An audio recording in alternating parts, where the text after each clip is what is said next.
जी नमस्कार, स्वागत आप सभी का अध्ययन मंत्रा के यूट्यूब चैनल पर। मेरा नाम रोहित वैद्वान, आप हैशटैग बच्चा पार्टी कुल मिलाकर अध्ययन मंत्रा। तो आपके सामने एक जो थंबनेल दिख रहा है ये है भारतीय शिक्षा में सबसे बड़ा बदलाव, और आ चुका है एनसीएफ 2023। एनसीएफ 2023 जिसके बारे में आज चर्चा करने वाला हूँ, समझे आसानी से, ड्राफ्ट आया है। लेकिन ये ड्राफ्ट जैसे एनईपी का ड्राफ्ट आया था उसके बाद एनईपी आ गई थी, वैसे एनसीएफ 2023 का ड्राफ्ट आया है, तो इसका भी भाई एनसीएफ आ जाएगा। तो हिंदुस्तान को लगभग लगभग कितना 18 सालों बाद, मतलब हमारा पिछला जो एनसीएफ आया था वो 2005 में आया था। तो मैं एक बार इसकी ब्रीफ डिस्कशन के बाद बताऊं ये क्यों कितना जरूरी है और इसको आप समझेंगे यहाँ। तो हम ये जानते हैं कि जो एनसीएफ हमारा सबसे पहले आया था, तो एनसीएफ हम नॉर्मली 1968, वो सॉरी, हम देखते हैं 1975 वाला। उसके बाद आपने 1988 भी देखा होगा, उसके बाद आपने 2000 वाला भी देखा होगा, उसके बाद 2005 वाला भी देखा होगा, उसके बाद आपने बीच में 2009 टीचर एजुकेशन वाला, यानी बट स्कूल एजुकेशन से रिलेटेड जो लास्ट वाला था वो हमारे सामने जब आया था वो 2005 में आया था।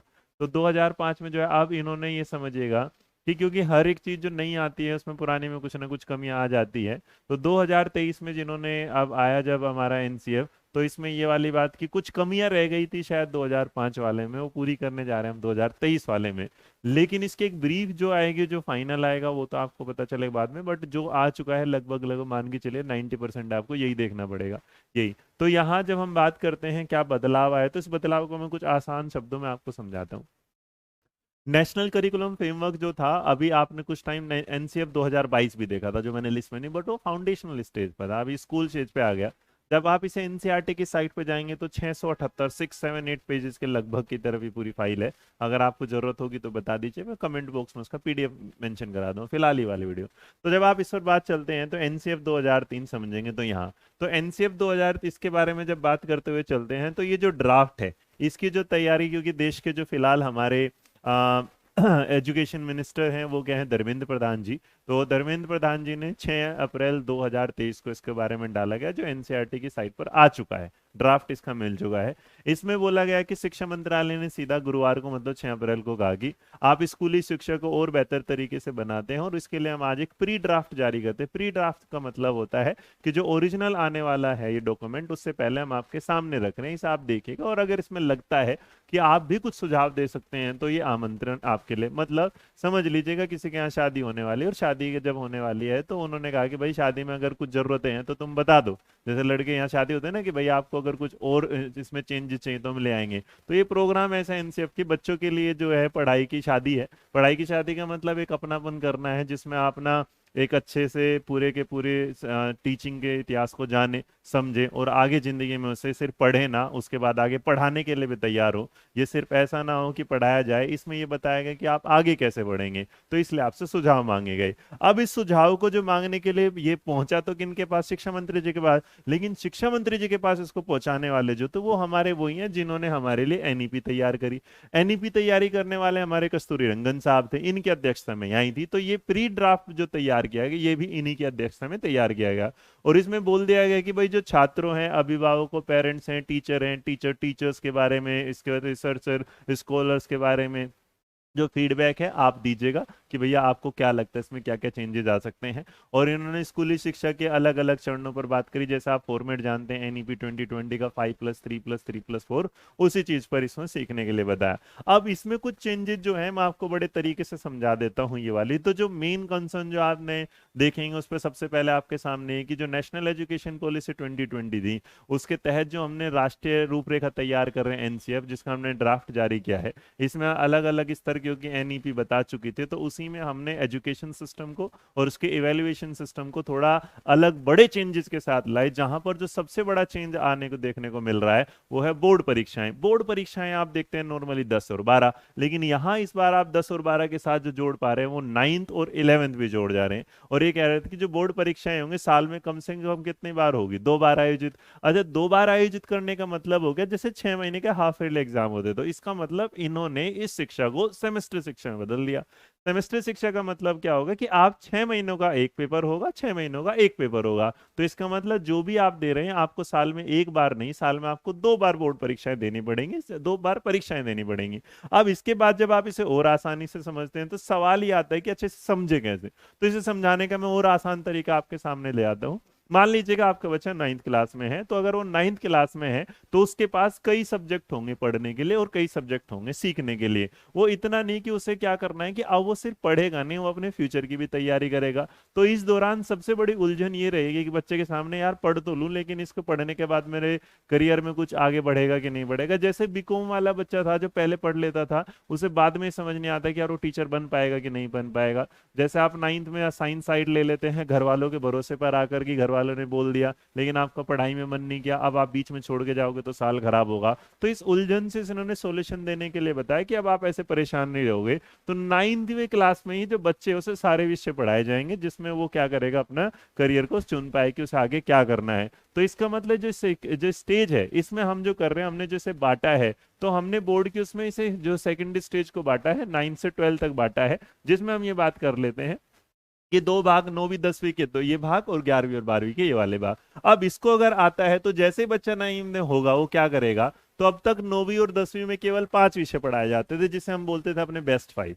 क्या बोलते थे? बेस्ट 5। कुछ बेस्ट 6 के साथ भी जाते थे और बेस्ट 5 बोलते थे। लेकिन एनसीएफ में आप क्या करेंगे, 5 नहीं, कितने लेंगे, 8 सब्जेक्ट होंगे। और जो 8 अनिवार्य सब्जेक्ट किए जाएंगे, इसको क्या किया, ग्रेड 10 को पूरा करने के लिए 8 कोर्सेज प्रोग्राम में से आपको क्या है, पढ़ने पड़ेंगे। यानी 9वीं और 10वीं में कुल मिलाकर आपके सामने सब्जेक्ट हो जाएंगे 16।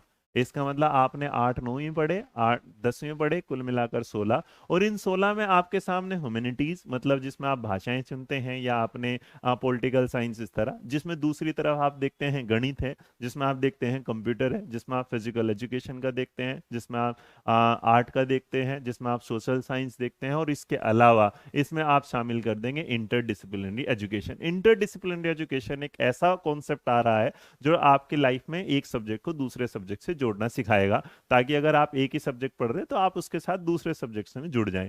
अब इस बात को समझाने के लिए हमने इसको और आसान किया, कुछ इस पैराग्राफ की तरह। तो ये जो पिक्चर है आप जब देखेंगे तो है, इसका मतलब आप जो है 2 इसेंशियल जो कोर्स हैं ईच इसमें से एरिया में से 10वीं में, तो एक तरफ आपने ह्यूमैनिटीज चुना, मैथमेटिक्स, वोकेशनल है, फिजिकल है, आर्ट एजुकेशन, सोशल है, साइंस है और इंटर। तो इस चीज को आपने इस तरीके से कुल मिलाकर 8 इसमें बांट दिया, 1 2 3 4 5 6 7 8। अब ये 8 जब बदल जाते हैं तो इस 8 को बदलते टाइम यहां पर कि जब आपने 9th में जो पढ़ा था, अब क्या होगा, 10वीं की मार्कशीट में आपके 9th के नंबर जुड़ जाएंगे।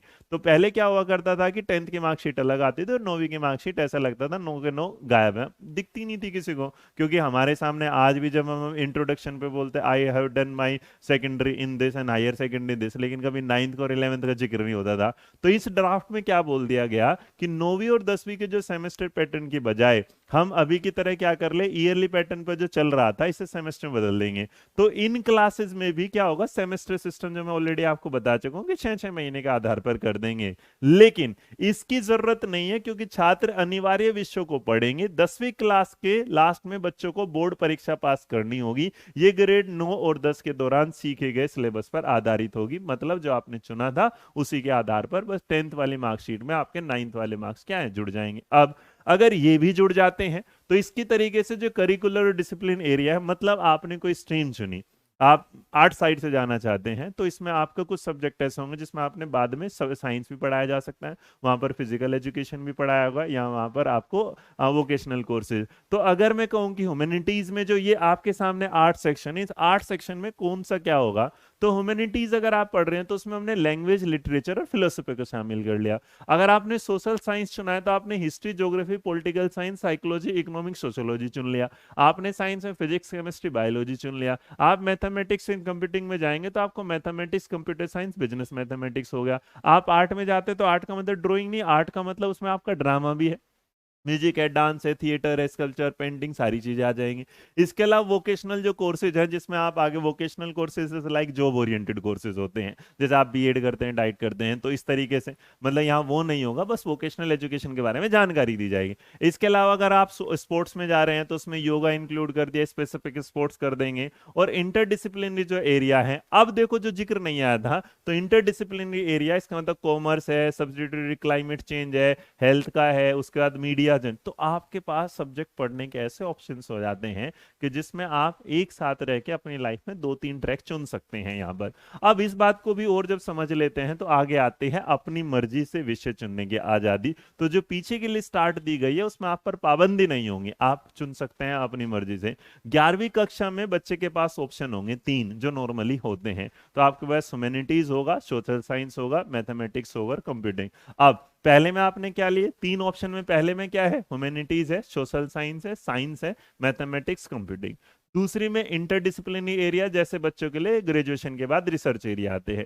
तीसरा जो इसमें आर्ट्स है, स्पोर्ट्स है, वोकेशनल है। लेकिन छात्र इनमें से कोई से भी विषय को चुन सकता है। दरअसल इस ड्राफ्ट में 8 तरह के कोर्स को जो सेट किया गया है, जिसमें 3 से 4 विषय में ऑलरेडी दिखाया गया, तो इसका मतलब आपके पास सब्जेक्ट चुनने के ऑप्शंस आ जाते हैं ज्यादा। इसके अलावा अब छात्र अलग अलग सेट के विषय चुन सकता है। मान लीजिए कोई छात्र साइंस सेट से फिजिक्स चुनता है तो वह दूसरे विषय के लिए आर्ट सेट से म्यूजिक चुन सकता है। तो इसका मतलब है ना, एक तरफ आप अल्फा बीटा गामा, उसके बाद ग्रेविटी, और एक तरफ तुम देख रहे हो ग्रेविटी के बाद एक बार ग्लो ग्लो चेहरे बना रहे होंगे म्यूजिक, उसके बाद है तो आपके गाने चल रहे होंगे दिल में मेरे है दर्द डिस्को, और उसके बाद तुम सीख रहे हो डिस्को, और उधर आपके सामने सीख रहे होगे साइन थीटा कोस थीटा। तो इसका मतलब ऑप्शंस बढ़ गए, पढ़ाई भी बढ़ गई। अब यहाँ तक, और इसके बाद इसके साथ ही तीसरे विषय के लिए गणित सेट से भी कोई, इसका मतलब जो मैथ के अंदर आया उसमें से, तो एक तरीके से समझो आपके सामने 3 लकी ड्रॉ बॉक्स रखे हैं और तुम एक तो चुन लोगे, उसके बाद दूसरे में अक्कड़ बक्कड़ बम्बे वो चुन के आ जा भाई तू भी।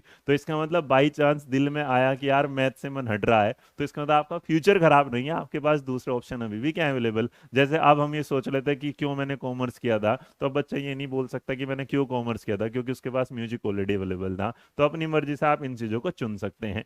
इसके अलावा अगर अब आपका बच्चा 11वीं या 12वीं में है तो आप इसे कैसे समझेंगे, तो 9th और 10th की छात्रों को भले ही अनिवार्य विषय पढ़ने होंगे, लेकिन इसके बाद की क्लास में अपनी रुचि से, जो मैंने बताया आपको, दरअसल 10वीं पास करने के बाद ही जो बच्चे थे वो मेडिकल इंजीनियरिंग इनकी सोचा करते थे। कई बार भविष्य के लोग बच्चों में तनाव रहता था, क्या चुने क्या ना चुने, उलझ जाते थे, फंस जाते थे, फिजिक्स पढ़ू, केमिस्ट्री पढ़ू, मैथ पढ़ू ये।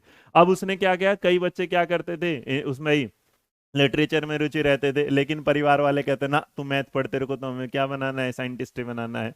तो नई जो ड्राफ्ट है अब आपको एक आज़ादी देता है कि माँ बाप की भी सुन लो और अपना भी अपना लो। तो इसका मतलब माँ बाप की भी चल जाएगी, तुम्हारी भी चल जाएगी, पढ़ाई भी आगे बढ़ जाएगी, रोजगार के ऑप्शन भी रह जाएंगे। और मेरे बच्चे एनसीएफ 11वीं और 12वीं कक्षा के लिए 16 जो चॉइस बेस्ड कोर्सेज का प्रस्ताव रखता है, जो बच्चे अपने मर्जी के, जो मैंने आपको दिखाया 8 8 16 वाला, उसमें आप कर लोगे। और इसके अलावा अगर आप चलते हैं तो आप पूछेगा भैया पेपर कैसे लोगे तुम, और तो बात सारी है, पढ़ तो हम ये लेंगे, लेकिन तुम्हारा ये कहना चाहता है भाई 11वीं 12वीं के पैटर्न में जो बदलाव किया गया है, 2 बार बोर्ड परीक्षाएं होंगी, आपको क्या करना पड़ेगा, दोनों क्लास में 8 विषय तो पढ़ने होंगे, लेकिन इनकी परीक्षाएं 8 की एक साथ नहीं होगी। आप क्या होगा, 4 की एक बार होगी, 4 की एक बार होगी। इसका मतलब 2 साल में 2 बार परीक्षाएं होंगी, तो कुल मिलाकर 4 सेमेस्टर आप समझ लीजिएगा। और पहले सेमेस्टर में 4, दूसरे में 4, और बाकी इसी तरह आपके सामने चलता रहेगा। अब इसी में बदलाव जो है छोटे बच्चों के लिए भी कितना बदलाव होगा, तो छोटे बच्चे के बारे में आप जानते हैं, फाउंडेशनल पहले एनसीएफ आ चुका था। इसमें कुछ बातें 3 से 8 साल के बच्चों के लिए पाठ्य पुस्तकों में खिलौनों और पहेलियों को शामिल करने की बात हो गई। इसके अलावा बच्चों को क्लास से बाहर एक्टिविटी करने पर ज्यादा जोर दिया जाएगा। ग्रेड जो 3 4 और 5 है, बच्चे को भाषा और गणित की पाठ्य पुस्तकों को ही बेहतर करने की सिफारिश दी गई है। और बेटा कक्षा जो 6 7 8 होगी उसमें आपकी इन्वायरमेंट की और सोशल पर ध्यान दिया जाएगा, उसकी सिफारिश की गई है। बदलाव कब से लागू होंगे, तो बदलाव जो है अभी एक ड्राफ्ट आया, इसमें संशोधन होगा। आधारित पाठ्य पुस्तक इस पर जो आएंगी वो 2024-2025 में आएंगी। अब यहां से एक बात क्लियर हो जाती है कि ये मान लीजिएगा, जो मैंने अभी कुछ दिन पहले भी बताया था, एनसीईआरटी में बदलाव हो रहा है, लगभग लगभग हो चुका है, तो आपको बहुत जल्दी देखने को मिल जाएगा। तो मेरी तरफ से भाई ये जानकारी आशा करता हूं आपको बेहतर लगी होगी, और अगर आपको ये बेहतर लगी है जानकारी, तो आप अपना फीडबैक लाइक शेयर सब्सक्राइब के रूप में दे सकते हैं और नीचे कमेंट बॉक्स में लिख सकते हैं। तो मैं बस ये था मेरी तरफ से एनसीएफ 2023 का ड्राफ्ट के बारे में आपको जानकारी। यह है शिक्षा जगत का बदलाव, जो आपको कहता है अपनी भी सुनो, माँ बाप की भी सुनो, अपने आगे आने वाले फ्यूचर की भी सोचेगा। तो आशा करते हैं वीडियो पसंद आएगी, लाइक शेयर सब्सक्राइब करना मत भूलिएगा। हमें दिन मंत्र, और सबसे पहले देते हैं आपको वो जानकारी जो आप तक सबसे पहले पहुंचनी चाहिए। Thank you so much.